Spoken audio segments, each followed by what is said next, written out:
त्यांच्याकडे एक पाटी आम्ही आणली. बर एक पाटी आणून टाकल्यापासून लसूण असं चांगलं सुधारलं. ह्या वाप्याला ती पाठी टाकलेली हा या वाप्याला पाणी टाकले.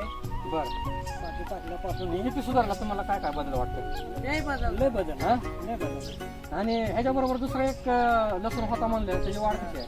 त्याची वाटची बारीक आहे ना, असं एवढी जाडीला पण बारीक आहे. मग किती उंची आहे त्याची? उंची लहानच अजून त्याची. म्हणजे ह्याच्यापेक्षा लहानच आहे. हा, हे काय असं सर? लागण्यात काय 2 दिवसात फरक आहे. नाही आपण बघतोय की इथं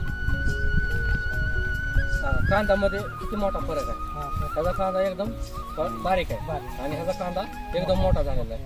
म्हणजे ह्याच्या पुढे ही किती बारीक दिसतोय. तुमचं नाव आणि इथला पत्ता सांगा. रामचंद्र अंबादास वाघमोडी, बरं जिंजे वस्ती किल्ली, तालुका माळशिरस, जिल्हा सोलापूर. बरं बरं पिलीवचे आहेत तुम्ही? हा पिल्ली. बरं बरं ही तुम्ही लसणाचं केलेलं आहे? लसणाचा वापर किती तयार आहे? केलेला आहे. घरच्या पुरतं केलेलं आहे? घरच्या बरं. खायापुरतं केलेलं आहे. ही लसणाची परिस्थिती कशी होती पूर्वी? पूर्वी लसूण लावला तर बारीक कुडी आपलं ते उगवलं होतं. बरं आणि परत आपल्या भयाने जे मटेरियल आणलं होतं त्याने उसाला टाकायला. मधने सरने. हा मधली सरांनी बरं बरं त्यांच्याकडे एक पाटी आम्ही आणली. बरं एक पाटी आणून टाकल्यापासून लसूण असं चांगलं सुधारलं. ह्या वाप्याला ती पाठी टाकलेली आहे? हा या वाप्याला पाणी टाकले. बरं पाटी टाकल्यापासून हे किती सुधारला तुम्हाला काय काय बदल वाटतं? लय बदल हा? लय बदल. आणि ह्याच्याबरोबर दुसरं एक लसूण होता म्हणलं त्याची वाढ कशी आहे? त्याची वाटची बारीक आहे ना, असं एवढी जाडीला पण बारीक आहे. मग किती उंची आहे त्याची? उंची लहानच अजून त्याची. म्हणजे ह्याच्यापेक्षा लहानच हा, आहे. ह्याच्यापेक्षा आणि ह्याचं जे बोर्ड आहे ह्याच्या एवढं किती आहे त्याचं बोर्ड? त्याचं पोट बारीक आहे. हो, हे असं दाबणावं एवढं. हा म्हणजे ही तुम्ही त्याला लसूण मटेरियलच पोचलं नाही. दाखवता. म्हणजे ह्यासारखं ना? हा असं असं असं त्या मापानं आहे ते. बरं बरं म्हणजे असं आहे एकदम बारीक हा आहे. एकदम बारीक आहे. ही जी वाढ झाली नाही त्याची वाढ पलीकडल्या वाप्याची त्याला हा, टाकलेलं नाही, त्याला टाकलं नाही.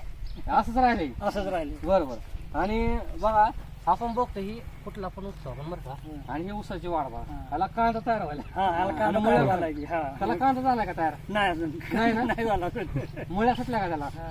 त्याला बघा मुळ्या हा, वगैरे कसं मग सुटलं. कांदा मोठा. म्हणजे कांदा वाढलाय चांगला हो खालचा. हो हो स्टंप चांगला झालाय. हा. पातीची पण संख्या वाढली. हो मग काय ते. त्याची किती आहे पाती संख्या तुम्हाला कशी वाटते त्याची? ही चांगल्या पण ती नाही अशी एवढी हा म्हणजे वाढलेली नाही वाढलेली नाही. आणि पात बी लहान बारीक एकदम बारीक. हा एकदम बारीक. बरोबर. परत तुम्ही खतच टाकली? हा खत टाकले. बरोबर दुसरं काय नाही टाकलं. बरोबर. आणि त्याला हम्म. ते दुसरं खत टाकले हम्म. तरी पण ते काही नाही.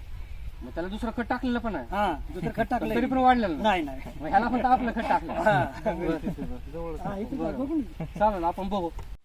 सर आता मगाचा आपण प्लॉट बघितला हो. त्याला आपलं वापरलं हो, होतं. हो. हे कांदा पण आणलं त्यातला एक कांदा पण उपटून. त्यात नाही लागला. ही ह्याला टाकले का तुम्ही? ह्याला नाही टाकलं. मी प्रयोग करून बघितला. हा प्रयोग करून बघितलं त्याला तेवढं. दुसरं खत टाकलं ना दुसरं टाकलं की तरी पण तेवढं वाढलं नाही म्हणतो. तेवढे हाय अशी. काय असतं सर? लागण्यात काय 2 दिवसात फरक आहे फक्त. नाही आपण बघतोय की इथं कांद्यामध्ये किती मोठा फरक आहे? हा तर ह्याचा कांदा एकदम बारीक आहे बारीक. आणि ह्याचा कांदा एकदम मोठा झालेला आहे. म्हणजे ह्याच्या पुढे ही किती बारीक दिसतोय. हा आणि तुम्ही एक गोष्ट लक्षात घेतली का? ह्याच्या कलर मध्ये आणि ह्याच्या कलर मध्ये थोडा फरक आहे का नाही? हा, हा? सुकवाडा थोडा वाटतंय का नाही? हो. डिफिशियन्सी आहे का नाही? काय पिवळेपणा आहे? हो. बरोबर आहे का? ह्याला आहे का कुठं पिवळेपणा डाग? नाही आणि पातीची जाडी कशी आहे? पाती झाडे रुंद आहे पाणी. आणि ह्याचा स्टंप बघा आणि ह्याचा स्टंप बघा हो किती जाड आहे. म्हणजे हा स्टंप जर एवढा मोठा असेल तर बुंदा पण मोठा होता. कांदा पण मोठा होणार आहे. बरं. म्हणजे छान अनुभव आला तुम्हाला होय. फक्त खत वापरून सुद्धा. हा तर सगळं वापरलं असतं तर हा, मग बरं आपल्याला हे मिळालं नसतं तर काय असं राहिलं. असं राहिलं. खत टाकून पण हो